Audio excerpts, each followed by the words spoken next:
2005 में मिले, जिनकी मजमूई तादाद 475 थी, जबकि 2006 और 2007 के दौरान मजमूई तौर पर 381 तहाइफ हासिल किए गए।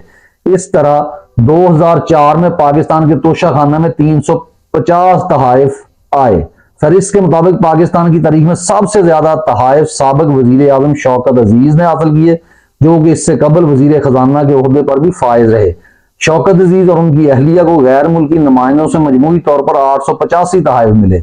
साल 2006 में शौकत अजीज को अपना सबसे महंगा तोहफा एक ज्वेलरी सेट की सूरत में मिला, जिसकी कीमत का तखमीना 37 करोड़ 6 लाख 45,055 लगाया गया, मगर इसके लिए उन्होंने करीब 5,63,184 रुपए अदा किए, यानी 15% अदा किया। सन 2002 के बाद रिकॉर्ड के मुताबिक आसिफ जरदारी ने 181, नवाज शरीफ ने 55, शाह